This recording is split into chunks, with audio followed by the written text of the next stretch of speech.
The wine cellar was too quiet. I've been with the Ertzaintza for 22 years. I've seen bodies in alleys, apartments, cars.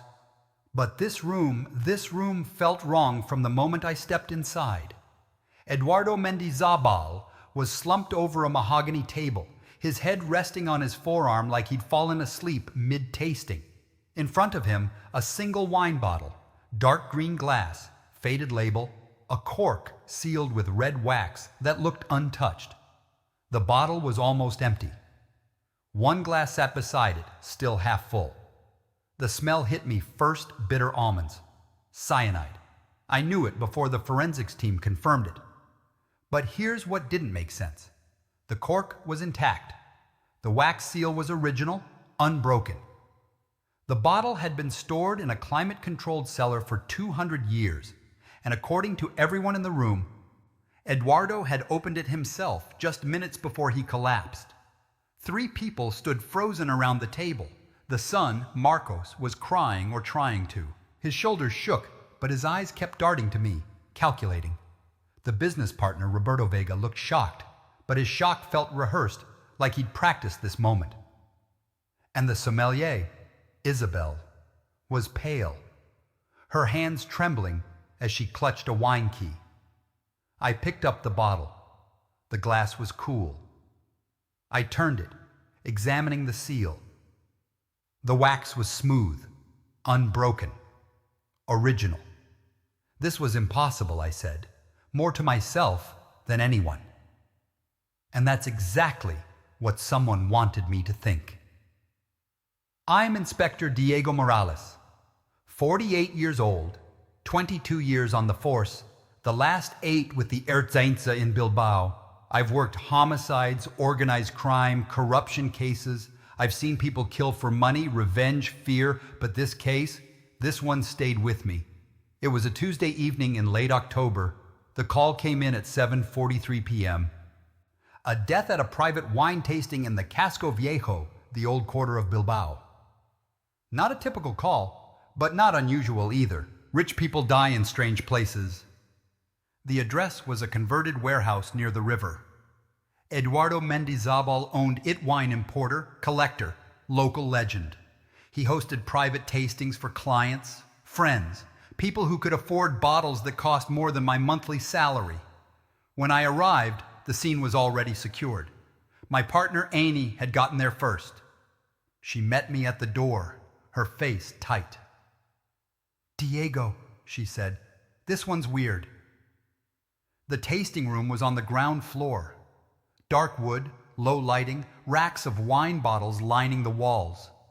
Eduardo's body was still at the table. The forensics team was working around him. But I could see enough. Eduardo Mendizabal was 68. Tall, thin, silver hair. He looked peaceful, except for the slight blue tint to his lips and the way his fingers had curled around the wine glass. Classic cyanide poisoning. The bottle in front of him was a 1824 Bordeaux. According to the label, it had been in Eduardo's collection for decades, worth, I later learned, around 30,000 euros. The cork was sealed with red wax, stamped with what looked like an original seal from the chateau. The wax was intact. No cracks, no signs of tampering. But the wine inside had killed him. I turned to the 3 people in the room. Marcos Mendizabal, 28, Eduardo's only son. He was dressed in a dark suit, expensive, but his tie was loose, his hair slightly disheveled. He kept wiping his eyes, but the tears didn't seem real. Roberto Vega, 45, Eduardo's business partner for the last 10 years. He was shorter, stockier, wearing a blazer that looked like it cost more than my car. He kept checking his phone, even though I told him to put it away. And Isabel Martinez, 35, the sommelier. She'd worked for Eduardo for 10 years. She was the one who'd called 112. Her hands were shaking, and she couldn't stop looking at Eduardo's body. I started with the basics. Who was here? What happened? When did Eduardo open the bottle? The story was consistent, which made me suspicious. Eduardo had arrived at 6:30. He'd asked Isabel to prepare the tasting room. At 7, Roberto and Marcos had joined him. Eduardo had selected the 1824 Bordeaux himself, brought it up from the cellar, and opened it. He'd poured a glass, taken a sip, made some comment about the vintage. Then he'd collapsed. All three of them had been in the room. All three had watched him die. But here's what didn't fit. The room had been locked from the inside. Eduardo had a habit of locking the door during private tastings, privacy, he called it.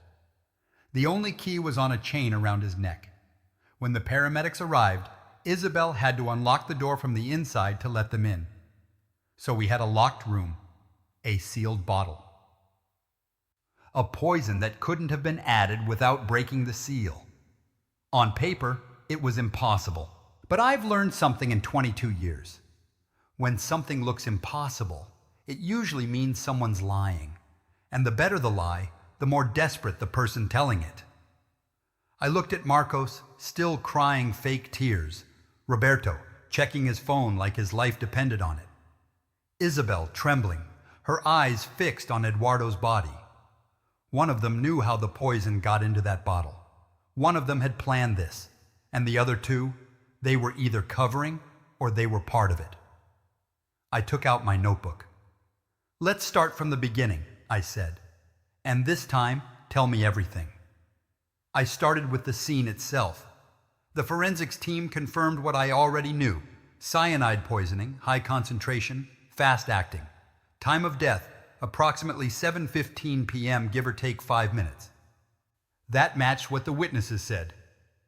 Eduardo had collapsed around 7:10, and by the time the paramedics arrived at 7:25, he was already gone. The wine glass was tested. Cyanide. The bottle was tested. Cyanide. The wine inside had been poisoned, and according to the lab, the poison had been inside the wine for at least several days, possibly weeks. It wasn't added at the last moment. The cork was examined under a microscope. No visible tampering. The wax seal was original, unbroken. The bottle had been stored in Eduardo's private cellar, climate-controlled, accessible only to 3 people: Eduardo himself, Marcos, and Isabel. Roberto had access during what he called business meetings, but he wasn't supposed to be in the cellar alone. I pulled the security footage. The building had cameras in the lobby, the hallway, and the main storage area, but not in the private cellar or the tasting room. Privacy, Eduardo had insisted. The footage showed Eduardo entering the building at 6:28 p.m. alone. Marcos arrived at 6:52, Roberto at 6:58. Isabel had been there since 5 p.m. preparing the room. No one else had entered or left.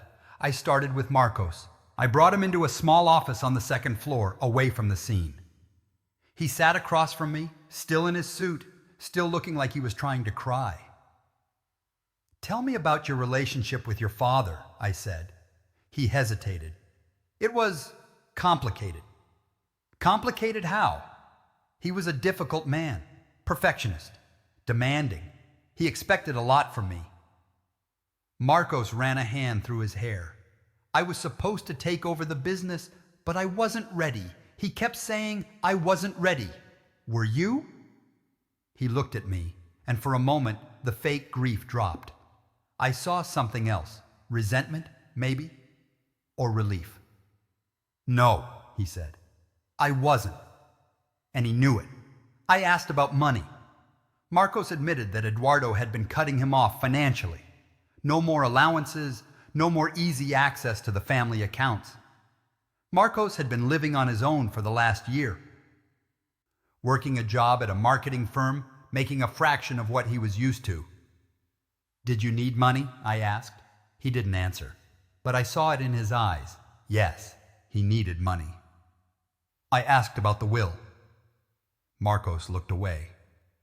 "I inherit everything," he said quietly. The business, the collection, the properties, everything. I made a note. Motive, money. Opportunity, access to the cellar, means he could have poisoned the wine. But something didn't fit. If Marcos had poisoned the wine, why would he be in the room when his father drank it? Why not make sure he had an alibi? Unless he was confident the poison wouldn't be traced back to him, or unless he wanted to watch. I moved on to Roberto Vega. He was more nervous than Marcos, more jittery. He kept checking his phone, even after I told him to put it away. "Tell me about your business relationship with Eduardo," I said. Roberto shifted in his chair. "We were partners, equal partners. At least, that's what the contract said. But," he hesitated, "Eduardo was difficult to work with. He made all the decisions. I was more of a silent partner, really. He handled the clients, the imports, the collection. I handled the finances, the logistics. I asked about the company's financial situation." Roberto's face tightened. "We've had some challenges," he said. "The market's been tough, some bad investments." Eduardo wasn't happy. How bad? He didn't answer directly. But I could see it in his eyes. Bad. Very bad. I asked about his access to the cellar.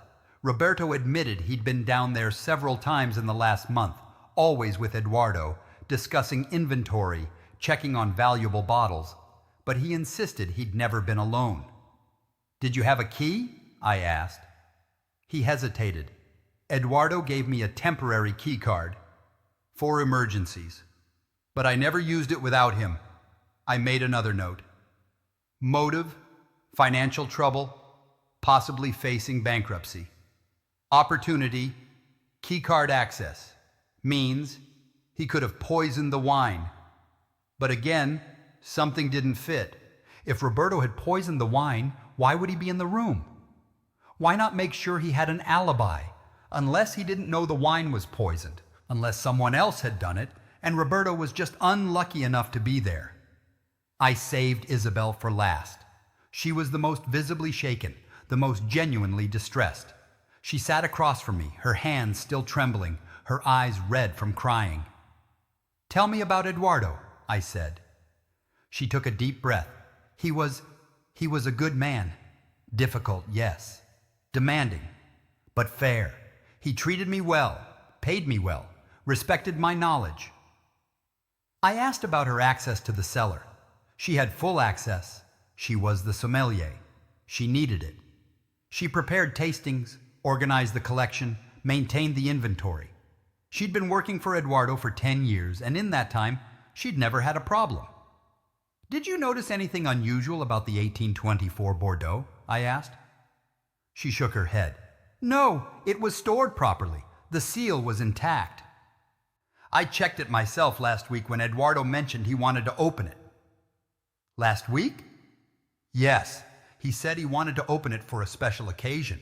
He didn't say what, but I assumed it was for the tasting tonight. I asked about her relationship with Eduardo." She hesitated. "It was professional," she said. "But he trusted me. He trusted me with his collection, with his secrets." "What secrets?" She looked away. "I shouldn't say."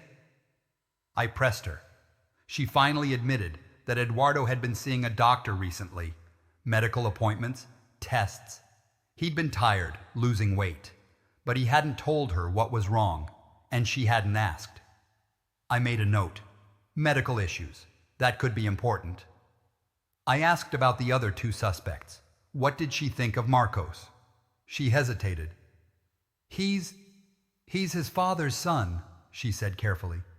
"But they didn't get along. Eduardo was disappointed in him. Marcos was disappointed in Eduardo." "And Roberto?" She looked uncomfortable. "I don't know him well," she said. But Eduardo was worried about him, about the business. He mentioned that Roberto had made some bad decisions, some investments that didn't work out. I asked if Eduardo had been planning to cut Roberto out. She hesitated again. "I don't know," she said. But Eduardo was talking to lawyers. I overheard a phone call. Something about restructuring the partnership. I made another note. Roberto had motive. Eduardo was about to cut him out. That could mean financial ruin for Roberto. I went back to the comisaria and started digging. I pulled Eduardo's financial records, his medical records, his phone records. I needed to understand who had motive, who had opportunity, who had means. The financial records showed what Roberto had hinted at. The company was in trouble. Debts, bad investments, cash flow problems. But Eduardo himself was still wealthy, his personal assets, his wine collection, his properties. If the company went under, Eduardo would survive. Roberto wouldn't. The phone records showed calls to lawyers, to doctors, to Marcos, but nothing suspicious. Nothing that pointed to a conspiracy. Then I checked the medical records. That's when I found it. Eduardo Mendizabal had been diagnosed with terminal pancreatic cancer 6 months earlier. 6 months to live, maybe less. The diagnosis was confirmed. The prognosis was grim. I sat back in my chair, staring at the file. Terminal cancer. 6 months to live. Why would someone kill a man who was already dying? I thought about Marcos. He knew about the cancer. There were calls between Eduardo and Marcos about medical appointments, treatment options. Marcos knew his father was dying. So why kill him? Why not just wait? Unless Marcos needed the money now. Unless he couldn't wait 6 months. Or unless he wanted to make sure the death looked like murder, not natural causes. Insurance policies often pay more for accidental death or homicide than for natural causes. I thought about Roberto. Did he know about the cancer? I checked the records. No direct evidence, but Eduardo had been talking to lawyers about restructuring the partnership. If Eduardo was dying, he might have been planning to sell his share, cut Roberto out, leave everything to Marcos. Roberto had motive. If Eduardo died before restructuring the partnership, Roberto might be able to claim more of the business. Or if Eduardo died in a way that looked like murder, the investigation might uncover financial problems that would help Roberto's case. But the timing didn't make sense. If Eduardo was already dying, why kill him? Why not just wait? Unless someone didn't know he was dying. Unless someone thought they had to act fast. I went back to the scene. I re-examined the bottle, the cork, the seal. I talked to the forensics team again. They confirmed the poison had been in the wine for days, possibly weeks. It wasn't added at the last moment. So someone had planned this. Someone had poisoned the wine in advance, knowing Eduardo would eventually open it. But how? The seal was intact. The cork was untouched. How did the poison get inside? I was missing something.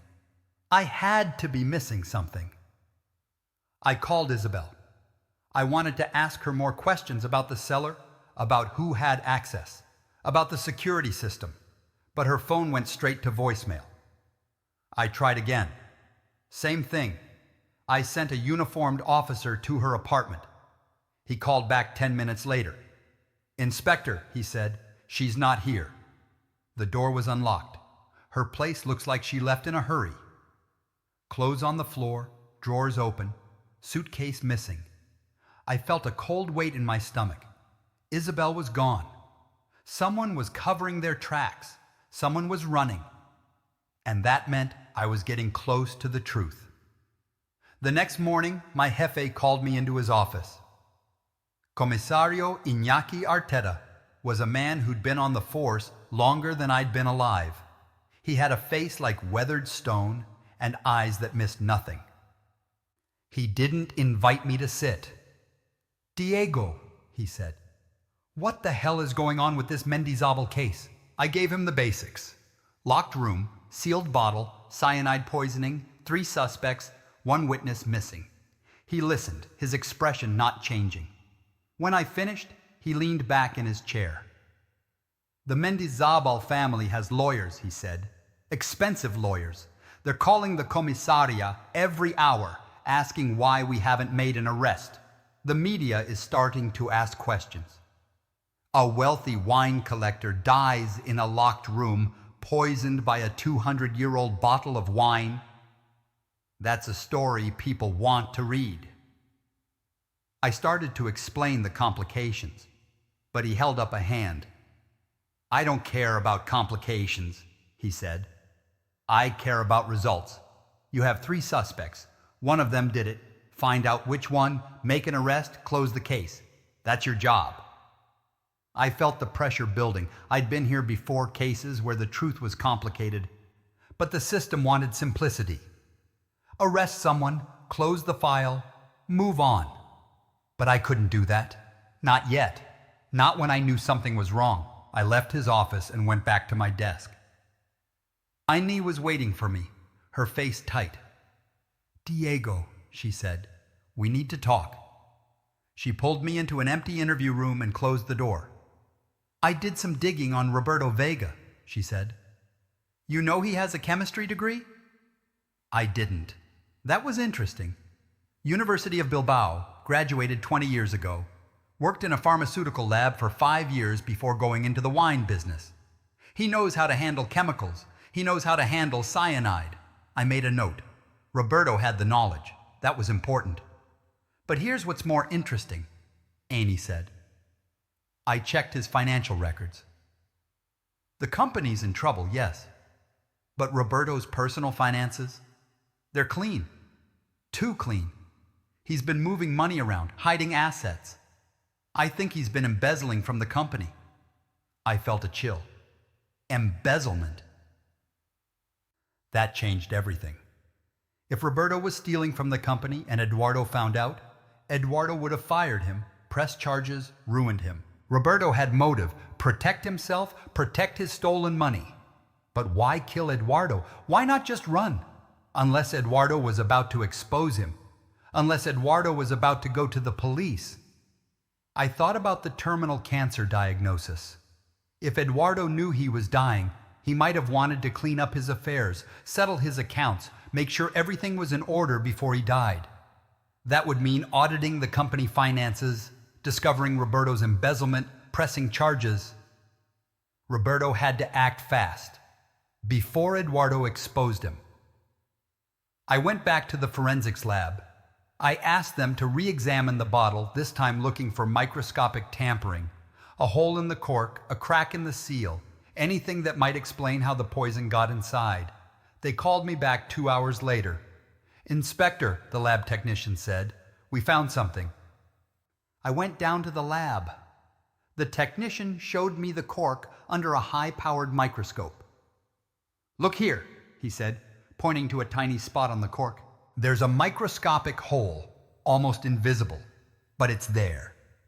Someone drilled it, then sealed it with a matching wax compound. Very professional work. I stared at the image. A hole. Someone had drilled a hole in the cork, inserted something, then resealed it. How? I asked. The poison was likely frozen into a tiny pellet, the technician said. Inserted through the hole, then the hole was sealed. The ice would melt in the wine, releasing the poison. By the time the bottle was opened, there would be no trace of the ice, and the poison would be dissolved in the wine. I felt a cold weight in my stomach. Roberto had the knowledge. Roberto had the access. Roberto had the motive. But something still didn't fit. If Roberto had poisoned the wine, why would he be in the room when Eduardo drank it? Why not make sure he had an alibi? Unless he didn't know the wine was poisoned, unless someone else had discovered his plan and used it against him. I went back to the scene. I re-examined everything, looking for something I'd missed. The wine cellar, the security system, the access logs. I checked the access logs again. Who had been in the cellar in the last month? Eduardo, obviously. Marcos, several times. Isabel, daily. Roberto, 3 times, always with Eduardo. But wait, I looked at the timestamps more carefully. Roberto's visits were logged, but the system also showed someone else accessing the cellar during those visits. Someone using Eduardo's key card, but not Eduardo himself. I pulled the security footage from the hallway. I watched Roberto's visits frame by frame. On his second visit, 2 weeks ago, Roberto entered the cellar with Eduardo, but Eduardo left after 10 minutes. Roberto stayed behind for another 20 minutes, alone. The access log showed Eduardo's keycard being used, but Eduardo wasn't there. Someone else was using his card. I checked the footage again. After Eduardo left, I saw Roberto pull out a second keycard, not Eduardo's, his own. He'd been lying about not having access. Roberto had been in the cellar alone. He'd had time to tamper with the bottle. I was building a case. Roberto had motive, opportunity, means. He'd poisoned the wine, knowing Eduardo would eventually open it. But why be in the room when Eduardo drank it? Why not make sure he had an alibi? I went back to my desk and started writing up the arrest warrant. But something kept nagging at me. Something I was missing. I called the medical examiner. I asked about the time of death, about the symptoms, about how fast cyanide works. Cyanide is fast-acting, the examiner said. Usually takes effect within minutes, but the symptoms can vary depending on the dose, the method of administration, the person's health. I asked about Eduardo's health. The examiner confirmed the terminal cancer diagnosis. But here's something interesting, the examiner said. The cyanide concentration in Eduardo's blood was high, but not as high as I would expect from drinking a full glass of poisoned wine. It was more consistent with a smaller dose or a delayed release mechanism. I felt a chill. Delayed release mechanism. If Eduardo had been poisoned earlier with a delayed release capsule, he would have started showing symptoms around the time he drank the wine. But the poison wouldn't have come from the wine itself. The wine was a red herring. Someone had poisoned Eduardo earlier, then staged the scene to make it look like the wine killed him. I thought about Isabel. She'd prepared the tasting. She'd been in the building since 5 p.m. She could have poisoned Eduardo's food, his drink, something he consumed before the tasting. But why would she do that? What was her motive? Unless she was being coerced. Unless someone was threatening her, forcing her to help. I thought about Roberto. He had access to Isabel. He could have threatened her, blackmailed her, forced her to poison Eduardo. But why? Why not just use the poisoned wine? Why add another layer of complexity? Unless Roberto didn't know the wine was poisoned, unless someone else had discovered his plan and used it against him. I went back to the scene. I re-examined the bottle, the wine, the glass. The wine in the bottle was poisoned. But the wine in Eduardo's glass? I checked the forensics report again. The glass had cyanide, yes, but the concentration was lower than in the bottle itself, as if the wine in the glass had been diluted or replaced. I thought about Marcos. He'd been in the room, he'd watched his father drink the wine. He could have switched the glass, replaced the wine, staged the scene, but why? Why would Marcos stage a murder if he didn't commit it? Unless Marcos knew about Roberto's plan. Unless Marcos had discovered the poison wine, removed it, replaced it with clean wine, then staged the scene to make it look like the wine killed his father. But Eduardo was already dying. Why kill him? Why not just wait? Unless Eduardo wasn't killed by the wine. Unless Eduardo was killed by something else, and Marcos' staging was meant to cover it up. I felt the pieces starting to fall into place. Roberto had poisoned the wine. Marcos had discovered it, removed the poison, replaced the wine. But Eduardo was still killed, poisoned by something else, a delayed release capsule, administered earlier, probably by Isabel, who was being coerced by Roberto. But why would Roberto use two methods? Why poison the wine and also poison Eduardo directly, unless Roberto didn't know the wine had been tampered with? Unless someone else had poisoned the wine, and Roberto had poisoned Eduardo directly, not knowing about the wine. I was going in circles. I needed to find Isabel. I needed to talk to her. I put out an APB on Isabel Martinez. I contacted her family, her friends, anyone who might know where she'd gone, but she'd disappeared completely. No credit card transactions, no phone calls, no sightings. She was gone.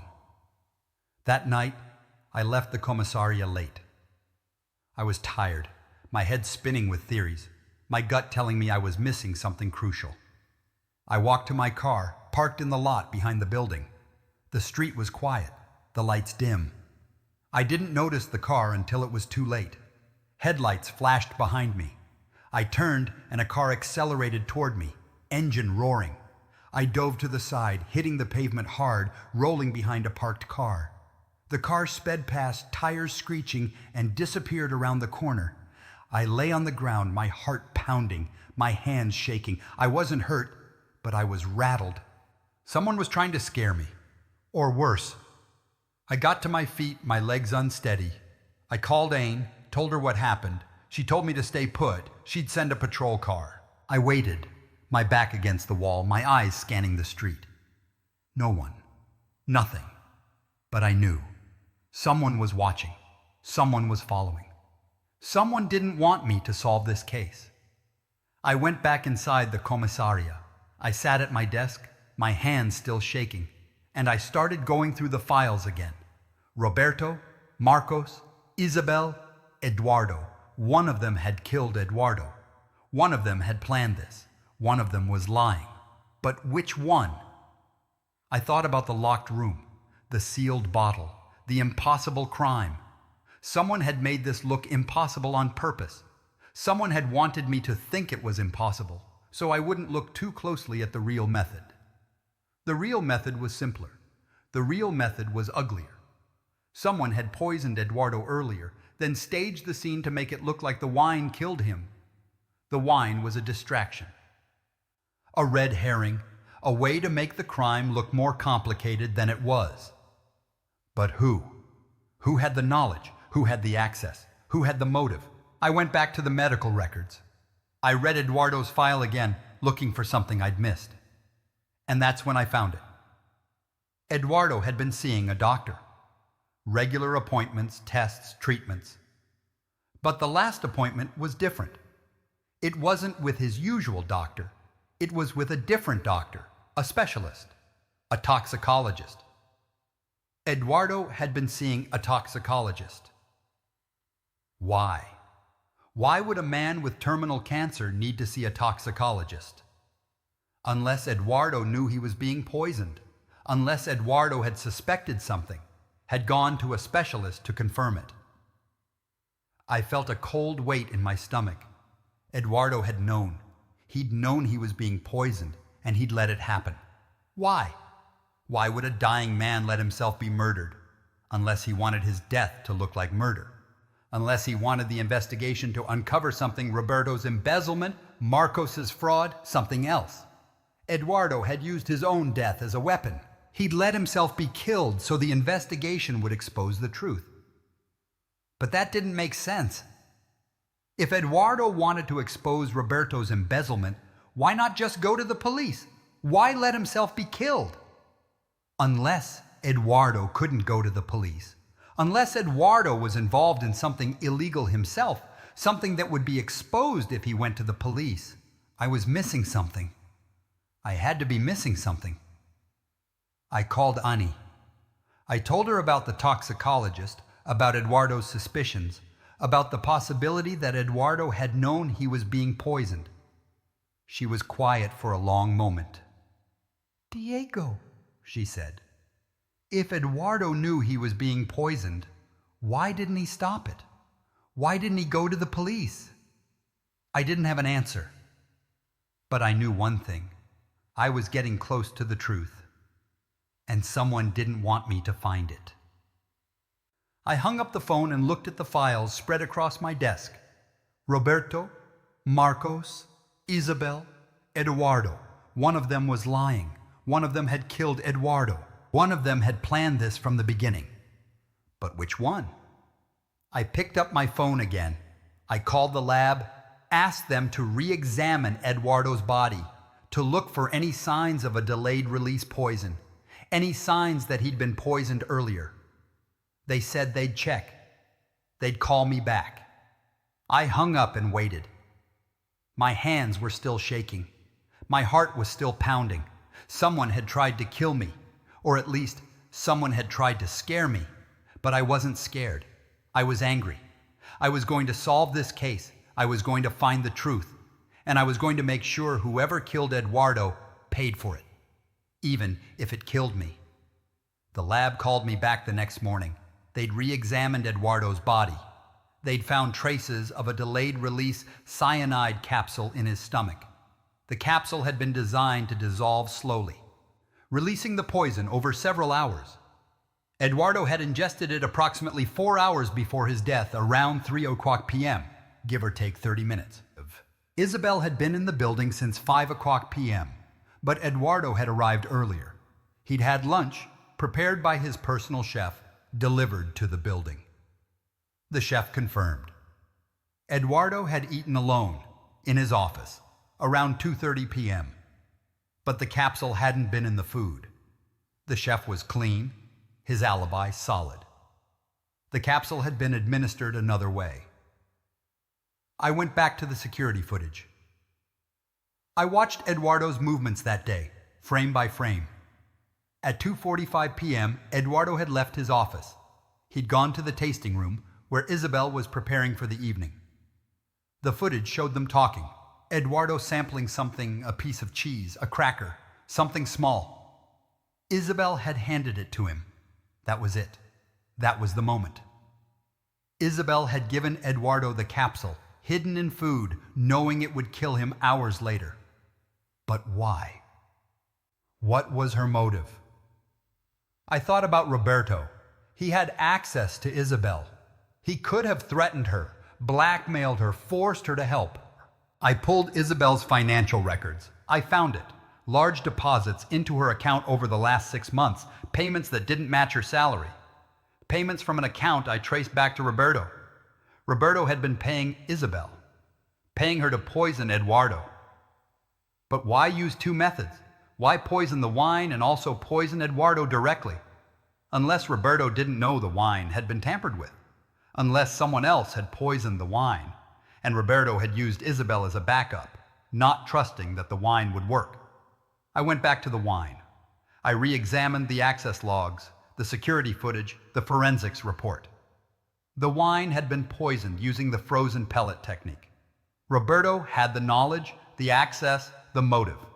He'd poisoned the wine, knowing Eduardo would eventually open it. But Marcos had discovered it. I checked Marcos's movements, his access to the cellar. He'd been down there 3 days before Eduardo's death, alone, for almost an hour. Long enough to examine the bottle, discover the tampering, remove the poisoned wine, replace it with clean wine. But why? Why would Marcos remove the poison if he wanted his father dead? Unless Marcos didn't want his father dead. Unless Marcos wanted his father to die, but in a way that looked like murder, so he could collect the insurance money. I checked Eduardo's insurance policies. He had 3 policies, totaling over 2 million euros. The policies paid double for accidental death or homicide compared to natural causes. Marcos had motive. He needed money, and he needed his father's death to look like murder, not natural causes. So Marcos had discovered Roberto's plan, removed the poisoned wine, replaced it with clean wine, then staged the scene to make it look like the wine killed his father. But Eduardo was already dying from the delayed release poison, so Marcos' staging accidentally covered up a real murder. But that didn't make sense. If Marcos knew his father was dying from the delayed release poison, why stage the scene at all? Why not just let his father die naturally? Unless Marcos didn't know about the delayed release poison. Unless Marcos thought the wine was the only method. And when he removed the poison, he thought he was saving his father, not realizing Eduardo was already dying. I was going in circles. I needed to talk to them. All of them. I brought Roberto in first. I sat him down in an interview room, the files spread across the table. Roberto, I said, I know you poisoned the wine. I know you paid Isabel to poison Eduardo directly. I know you were embezzling from the company and Eduardo was about to expose you. I know everything. He stared at me, his face pale, his hands shaking. I didn't, he started. Don't lie to me, I said. I have the evidence. The microscopic hole in the cork, the frozen pellet technique, your chemistry degree, your access to the cellar, your payments to Isabel, the delayed release capsule in Eduardo's stomach. It's all there. He was quiet for a long moment. Then he broke. I didn't want to kill him, he said. I just wanted to stop him. He was going to expose me. He was going to ruin me. I had no choice. I asked him about the wine. He admitted it. He'd poisoned the wine using the frozen pellet technique, knowing Eduardo would eventually open it. But he wasn't sure it would work, so he'd also paid Isabel to poison Eduardo directly, using a delayed release capsule hidden in food. Why Isabel? I asked. She needed money, he said. Her mother was sick, medical bills piling up. I offered her 50,000 euros. She took it. I asked him about Marcos. Did he know Marcos had discovered the poisoned wine? He shook his head. No, I didn't know. I thought the wine would kill him, or the capsule would. I didn't know Marcos had removed the poison. I brought Marcos in next. I sat him down, told him what Roberto had said. Marcos was quiet for a long moment. Then he started talking. I found the poisoned wine 3 days before my father died, he said. I was in the cellar checking on some bottles, and I noticed something wrong with the 1824 Bordeaux. The seal looked tampered with. I examined it, found the microscopic hole, realized someone had poisoned it. He'd removed the poisoned wine, replaced it with clean wine, then staged the scene to make it look like the wine killed his father. He knew his father was dying from cancer, and he wanted the death to look like murder so he could collect the insurance money. But I didn't kill him, he said. I just staged the scene. I thought the cancer would kill him or something else. I didn't know about the delayed release poison. I didn't know Roberto had paid Isabel to kill him. I asked him why. Why stage a murder if he didn't commit it? I needed the money, he said. My father was cutting me off. The business was failing. I had nothing. I thought if his death looked like murder, I could collect the insurance. Start over. I didn't think I was hurting anyone. He was already dying. I found Isabel 2 days later. She was hiding in a small town in the Basque country, staying with a cousin. She was terrified, but she came quietly. I sat her down in an interview room, told her what Roberto and Marcos had said. She broke down crying. Roberto threatened me, she said. He said if I didn't help him, he'd hurt my family. He said he had people, connections. I was scared. I didn't know what to do. She'd given Eduardo the delayed release capsule, hidden in food, knowing it would kill him. But she hadn't wanted to. She'd been coerced, threatened, forced. Did Eduardo know? I asked. She hesitated. I think so. He was acting strange that day. He kept looking at me, like he knew something was wrong, but he didn't say anything. He just ate the food. He just let it happen. I felt a chill. Eduardo had known. He'd known he was being poisoned, and he'd let it happen. Why? Why would a dying man let himself be murdered? I went back to Eduardo's files. I read his medical records, his financial records, his personal notes. And that's when I found it. Eduardo had been diagnosed with terminal cancer 6 months earlier, but he'd also discovered Roberto's embezzlement around the same time. He'd been planning to expose Roberto, to press charges, to ruin him. But Eduardo was dying. He didn't have time for a long legal battle. He didn't have time to see Roberto punished, so he'd done something else. He'd let Roberto kill him, knowing the investigation would uncover the embezzlement, knowing Roberto would be arrested, knowing justice would be served. Eduardo had used his own death as a weapon. He'd sacrificed himself to expose Roberto's crimes. But it hadn't worked, not completely. Roberto was arrested for murder, yes, But the embezzlement case got buried. The company went bankrupt. Marcos kept most of the inheritance. Justice felt incomplete. I closed the case. Roberto was charged with murder, conspiracy to commit murder, embezzlement. He got 25 years. Marcos was charged with insurance fraud, evidence tampering. He got 3 years, probation. Isabel was charged with conspiracy to commit murder, but she got a reduced sentence for cooperation. She got 5 years. On paper, the case was solved. Justice was served. But I didn't feel satisfied. I felt empty. I'd solved the case. I'd found the truth. But the truth was uglier than I'd expected. A dying man had let himself be murdered to expose a crime. A son had staged his father's death for insurance money. A business partner had killed his friend for money. A sommelier had been coerced into murder. It was all about money, greed, fear, desperation. People killing, lying, manipulating, all for money. I kept the wine bottle cork. I kept it in my desk drawer, a reminder of the case, of the truth, of how easily people believe what they're told to see. The bottle was sealed. The poison was inside. But the real poison was already in the room, long before anyone opened it. The real poison was greed, fear, desperation. The real poison was what people were willing to do to protect their secrets, their money, their lives. I still think about Eduardo sometimes, a dying man who let himself be murdered, who used his own death as a weapon, who sacrificed himself for justice. But justice didn't come. Not really. Roberto went to prison, yes. But the embezzlement case got buried. The company went bankrupt. Marcos kept most of the inheritance. Isabel went to prison for a crime she was coerced into committing. Justice felt incomplete. It always does. I've learned something in 22 years on the force. The truth doesn't always bring justice. Sometimes it just brings more pain, more questions, more emptiness. But I keep going. I keep solving cases. I keep looking for the truth. Because that's my job. That's what I do.